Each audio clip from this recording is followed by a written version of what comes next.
Mainz and Money 2018 here in London, and I'm really happy and proud. I have finally found him on the fourth day, Rick Rule from Sprott, and we're gonna talk about markets, about what's coming up in 2019, and of course I want to have an opinion about this horrible year 2018. Rick, welcome, and real pleasure for me.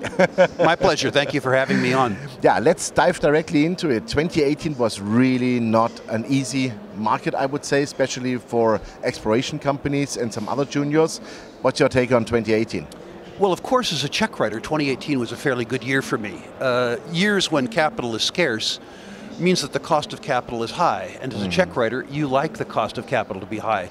As you know, one of Sprott's primary activities is natural resource lending, and we had very little competition from the equity markets. So the consequence of that was, from Sprott's point of view, 2018 was a wonderful year. I can understand from the issuer's perspective how it might not have been as pleasant. Yeah. The truth is, however, I think that there were real seeds of hope sown in 2018 in two senses. One, the worst of the issuers left mining and went to businesses that they understood well, particularly marijuana, where many of them had first-hand experience with the subject. Yeah. But the second was that 2018 began to reward discoveries. Really good drill holes caught big bids. The idea that investors are responding less to narrative, less to story, and more to results, I think augurs very well for 2019. Fantastic, great. And I think you're doing a second lending fund now, right? We are doing a second institutional lending fund. You know, it's this normally bores speculators, but something that might be of interest to your listeners is that in the period 2010 to 2018, Sprott's lending business has generated 18% compound returns. Wow, that's a lot of money. That's an interesting headline number. I mean, 18% is a wonderful yield in any circumstance, but if you compare it with the mining stock indexes, the major index lost 60% of value, the junior index lost 85% of value. Yeah. The relative performance between lending and equities has been spectacular. My own belief is that the equities are going to begin to pick up their socks in 2019, 2020. But I've learned a lot about what I'm going to do with my own money in my declining years. So did I. Let's come to another topic, electric vehicles, electromobility. I watched yesterday a great presentation from Pala Investments, for example, with amazing growth rates and also, let's say, the highest lithium demand for 2030 forecasted I have seen so far. What's your take on, let's say, this new, I wouldn't say even a trend, I think it's reality. Does it really change completely our commodity world? I would prefer to characterize the sector as electricity rather merely than vehicles. I think that distributed power storage, which is a different way of saying batteries, is a very important part of the future. Transportation, of course, is a subset of that. But the ability to have not just distributed generation, but also distributed storage of power really has profound implications for every aspect of society. By the way, all of them good. I would caution people that some of the minor components of the batteries sometimes get ahead of themselves in price. In the lithium space, as an example, there are probably 200 people who are pretending to be in the lithium business, most of whom couldn't spell lithium 10 years ago. So you need the very best of the best in that space.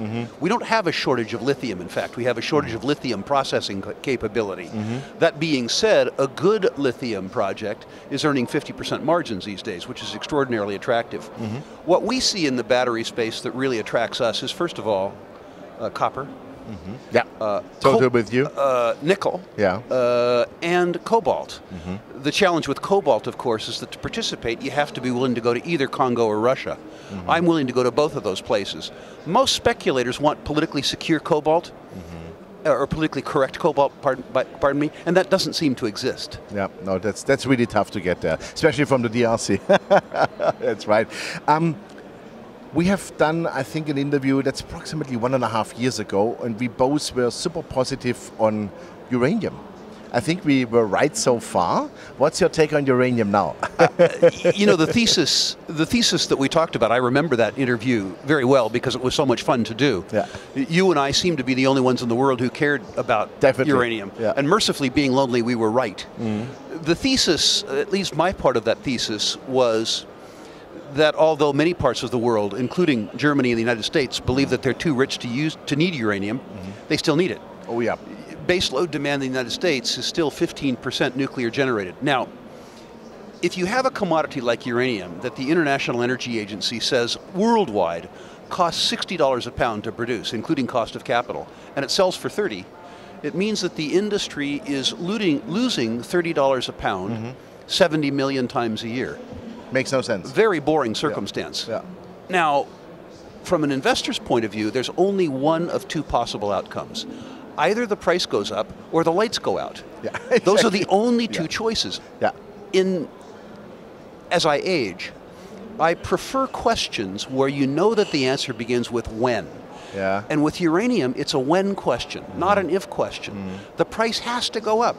I mean, the only way that the price doesn't go up over 6 or 7 years is we walk into this wonderful building and the lights don't go on. Those are the two choices. That's right. Fantastic. I like that. 2019, we are in front of that, and we have only like 24 days to Christmas. But what is your, let's say, special theme for 2019? What do you think might be hot? And do you think, or could you imagine that we see like a return of the commodities? I don't think we'll see a return of the commodities in 2019. Now, Goldman Sachs thinks we will, and I suspect if you put me on a balance of expertise, they'd be on the heavy end of the scale, not me.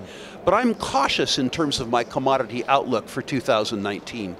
I am bullish, however, on certain sectors of the commodities equity markets. I personally will be allocating a lot of money beginning January 15th.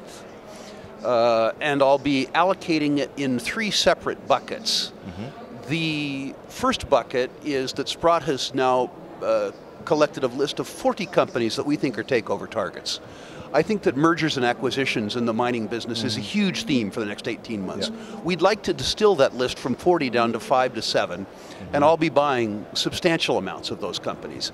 I think that the M&A market will surprise everybody, and I think that the beginnings of the M&A market will be rational, meaning that the company that gets taken over will get immediate benefit, but the acquirer will get long-term benefit. So, if you will, a double bump. The second sector that is really attractive to us is the streaming and royalty space, because it's come down in price. Other analysts suggest that the sector is overpriced. We don't believe that to be true. The median return on capital employed in mining worldwide for the big companies, the real companies, is about 13%. In the streaming and royalty space, it's 65%. So you have 4.5 times the margin for 1.5 times the multiple. The real knock here is that people don't think, given the size of the streaming space, it can grow. And they're wrong. Streaming is an important part of the capital stack in mine finance now, both mines builds and mergers and acquisitions.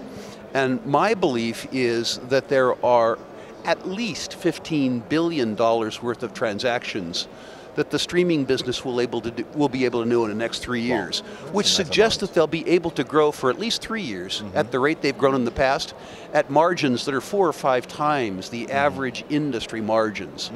So we'll be allocating money to that space as well.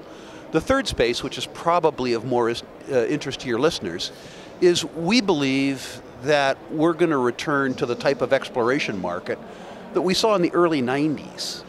The 2000 market rewarded everybody, but it didn't reward explorers to the extent that the 1991 through 96 market did. The industry, by the industry I mean the mining industry, has underinvested and misinvested in exploration for 20 years. The consequence of that is that in my 40-year career, I have never seen the exploration and development cupboards in the mining industry as bare as they are today. You're starting to see an increase in exploration expenditures now. That continues into next year. The best subset in exploration, statistically, to make money in as a speculator, are the prospect generator joint venture companies. The companies that are the intellectual capital of exploration.